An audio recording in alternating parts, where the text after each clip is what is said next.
Ako lang naman ang kailangan nyo, di ba? Kaya iwan mo si Christy dito. Dapat maghirap ka muna, hype ka! Ulaw! Pinatay mo yung asawa ko! Hayop! Kasalanan mo to eh! Tama, sir! Kasalanan mo to, hype ka!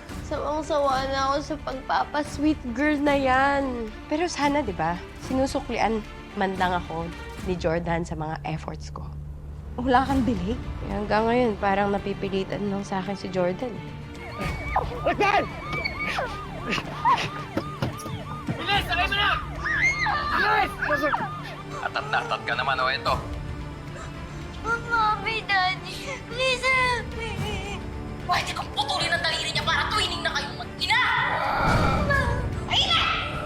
Ibigay niyo sa amin lahat ng pera ng kalasag. Ipadala niyo kay Christy yung pera sa San Lorenzo Park bukas.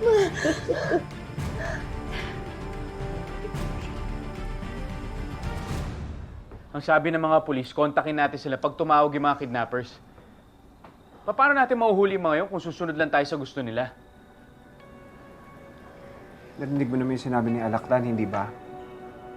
Sasaktan nila si Tori pag nalaman nila na kasabot nga natin yung mga pulis.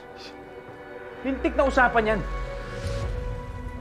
Paano ako papayag sa mga gusto nila? Eh, alam ko naman manloloko yung mga yan. Jordan, ano ka ba?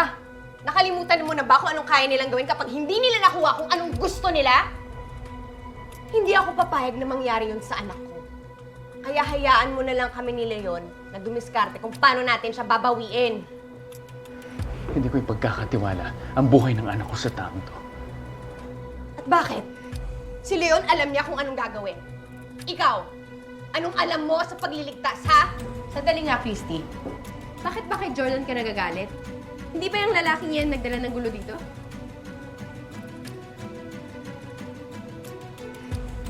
Sa totoo lang, Christy, hindi ba ikaw nagdala ng lalaki ito sa buhay natin?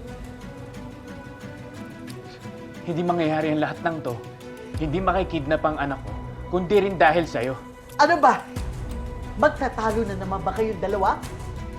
Hindi ba dapat nagtutulungan kayo bilang magulang ni Tori kung paano maililigtas ang bata? Hindi, ma.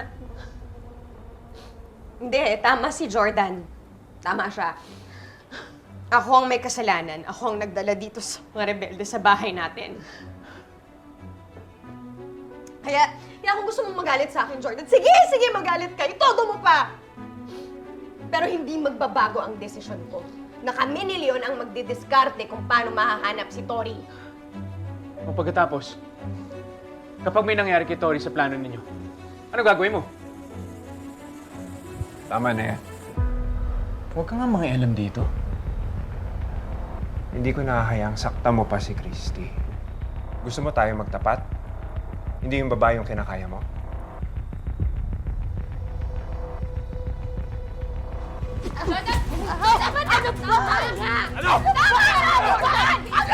Jordan, ano ba? Tumigil kayo kung di kayong dalawa. Ipapapulis ko! Hindi ba dapat ang iniisip natin ngayon? Iniisip natin kung paano mababawi ang apo ko?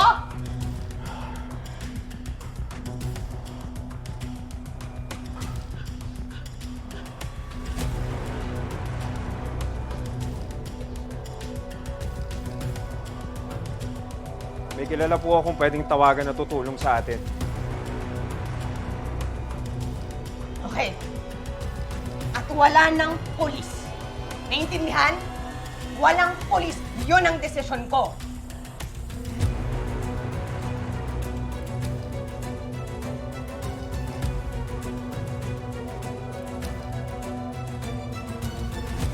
Jordan. Sandali, Han. Huwag mo naman akong iwan. Shaira, please, I just need some air. Hindi ako makapaniwala. Kitang ba ginagawa sa akin ni Christy? Bakit siya nakikinig sa hayop na yun? Kaming dalawa yung magulang ni Tori. Dapat kami nagdidesisyon. Hindi dapat kasali yung Leon yun. So, yun yung reason kung bakit ka galit? What? Nagsiselos ka dahil pinili ni Christy si Leon over you? Ha? Kaya galit na galit ka? Ano na naman ba yan, Shai? Wala akong panahon sa mga selos-selos mo. Okay? Kung ganyan lang gagawin mo dito, mabuti pa umuwi ka na lang, mas kailangan ka ni Junior. Hindi, I'm sorry. Sorry, hindi ko na uulitin. Hindi ako aalis. Sasamahan kita hanggang sa makuha natin si Tori. Importante din siya sa akin and I want to see her alive. I just need some space, please. Please.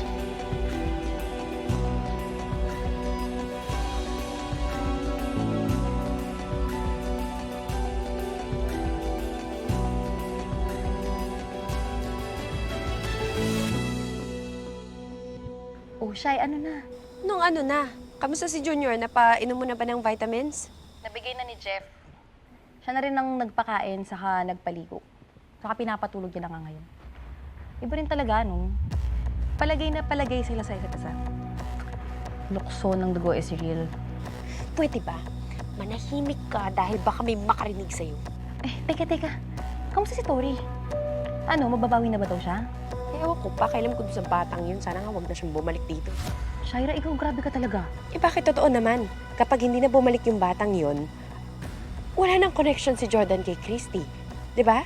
O makaka-move on na siya sa amin ni Junior, hindi yung ganito na nasisigawan ako dahil sa kanila ng nanay niya. Baka naman kasi pinapakita mo dyan yung pagkadragona mo. Di ba sabi ko naman sa'yo, ibaon mo muna yan kasi lalo kang iiwan talaga ni Jordan. Maririnig talaga sa'yo yun, nako. Oo na. Sige na, bye-bye. Sasabihan ko na si Usan na kunin yung pera ng kalasag at dalhin dito bukas. Sinong sasama kay Christy sa palitan? Hindi ko siya magdadala. Ako ang haharap sa kanila. Ako ang magdadala ng pera. Ngayon, ano ba? Sabi ni Mas kailangan nila yung pera. Pag nakita nila yon, hindi na sila papalag. Akala ko ba susundin natin sila kung di masasaktan si Tori? Gusto mo ba talagang ipahin si Christy kay Alakdan? Leon, tama si Jordan. Baka mas lalo lang magalit si Alakdan kapag hindi ako dumating. Eh baka mas lalo pang malagay sa peligro si Tori. Ang importante, ligtas ka para may uuwian si Tori at para na lang din kay Jeremy. Eh nakakalimutan mo ba na galit sa'yo si Alakdan? Eh baka mamaya, baka tuluyan ka na nila. Huwag ka mag-alala, wala naman akong balak mamatay. Pero kahit anong mangyari, sisiguraduhin kong uuwi dito si Tori. Dapat lang. Hindi ka naman bayani dito eh. Kapal na mukha mong magsalita na parang may sakripisyo ka sa anak ko. Eh, ikaw naman may kasalanan lahat ng to.